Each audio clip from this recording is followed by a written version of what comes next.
بسم اللہ الرحمن الرحیم۔ محترم دوستو، السلام علیکم ورحمۃ اللہ وبرکاتہ۔ پیارے دوستو، امید کرتا ہوں اللہ تعالیٰ کے فضل و کرم سے آپ خیریت سے ہوں گے اور ہنسی خوشی زندگی گزار رہے ہوں گے۔ ہماری بھی یہی دعا ہے کہ اللہ تعالیٰ آپ کو ہمیشہ خوش و خرم رکھے اور صحت مند زندگی عطا فرمائے۔ دوستو، آج میں جو وظیفہ آپ کے لیے پیش کر رہا ہوں یہ بے خوابی کے علاج کے لیے ہے، یعنی نیند نہ آنے کی جو مرض ہے، کسی شخص کو اگر نیند نہ آئے تو اس کے لیے یہ وظیفہ بہت ہی مجرب اور کارآمد وظیفہ ہے۔ دوستو، آج کا وظیفہ کرنے کی اجازت عام ہے، ہر کوئی یہ وظیفہ کر سکتا ہے، یعنی یہ وظیفہ کرنے کے لیے آپ کو کسی سے اجازت لینے کی ضرورت نہیں پڑتی۔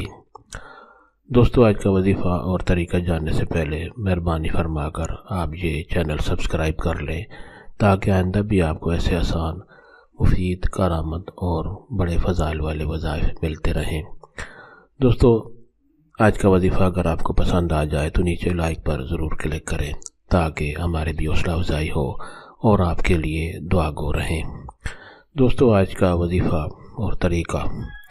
دوستو، اگر کسی شخص کو نیند نہ آئے یا نیند نہ آئے، روزانہ اس کو بہت دیر سے نیند آتی ہے، رات کو بے خوابی ہوتی ہے، جس کی وجہ سے دن بہ دن انسان کی صحت خراب ہوتی جاتی ہے اور اس کو ٹینشن اور بہت سی پریشانیاں لاحق ہو جاتی ہیں، تو اس کے لیے وظیفہ جو ہے وہ یہ ہے کہ رات کو سونے سے پہلے وہ باوضو وضو کر لے۔ اگر عشاء کی نماز کا وضو ہے تو ٹھیک ہے، نہیں تو تازہ وضو کر لے اور اول و آخر درود شریف پڑھے اور 11 مرتبہ قرآن حکیم کی سورت مبارکہ، جو پہلی سورت مبارکہ ہے سورہ فاتحہ، الحمد شریف جسے کہتے ہیں، سورہ فاتحہ 11 دفعہ پڑھنی ہے۔